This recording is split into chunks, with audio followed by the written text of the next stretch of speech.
Well, it was a crazy, windy, and occasionally rainy day here in Quartzsite.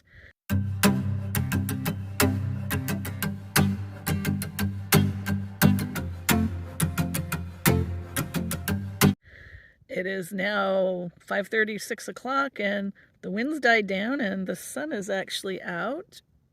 Gee, I wonder if Oliver's cooking something for dinner. Yeah, I know you're not supposed to shoot into the sun, but I wanted to show you the sun is out. So what the heck do I do in a tiny SUV on a bad weather day?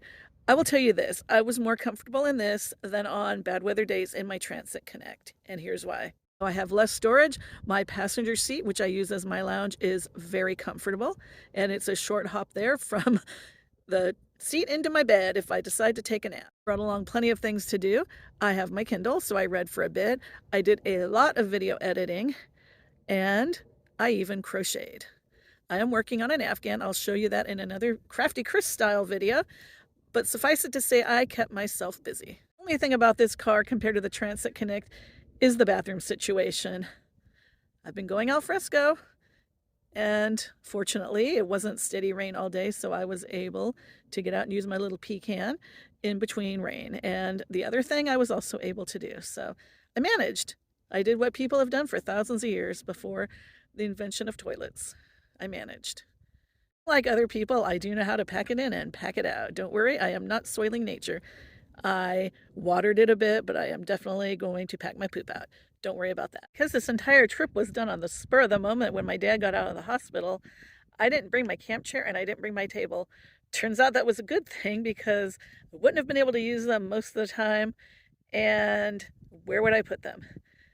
Where would I sleep if they were on my bed? It would have been a tight squeeze. I would have managed to probably put them in my front seat. But it turns out I got along without them on this trip. For cooking right now, I'm going to drag my camp stove out. I'm going to set it on the ground, boil some water, and make an instant meal. Get the rice cooker out, but I decided not to do that because I am conserving power in case we still have clouds for the next few days. So I'm just going to go ahead and use my gas and not my electricity. I'm just going to clarify to say I can fit my tent, my chair, and my table all in the SUV, and that's not a bad thing when I'm camping at a campsite in good weather. The only question is, in bad weather, having to rearrange everything so that I can still sleep and have room to move, which means putting a lot of stuff in the front seat. Okay, that thing's really lightweight. It's not a very good wind block. Luckily, the wind really has died down, so hopefully it won't blow over. There, I put a couple of rocks in it.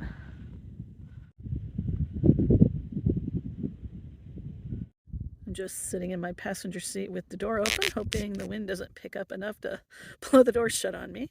There's the stove. Shouldn't be too much longer. That can of butane's almost empty, but I'm trying to use it all up. It's kind of hard to capture the effect of the sunset over there with the light rays, kind of being reflected up from the clouds, and then there's that line of almost like fire on top of the clouds, then the sun underneath it.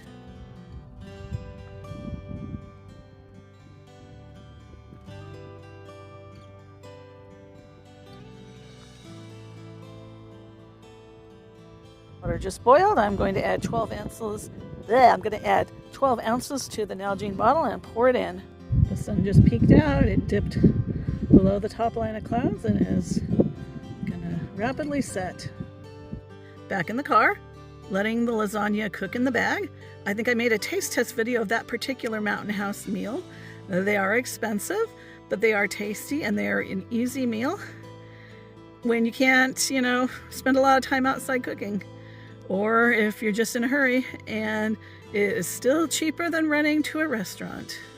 I'm going to go ahead and end this video right here. As always, thanks for watching. If you want to like, subscribe, share, and comment, please do. If not, that's okay, and I will see you in my next video.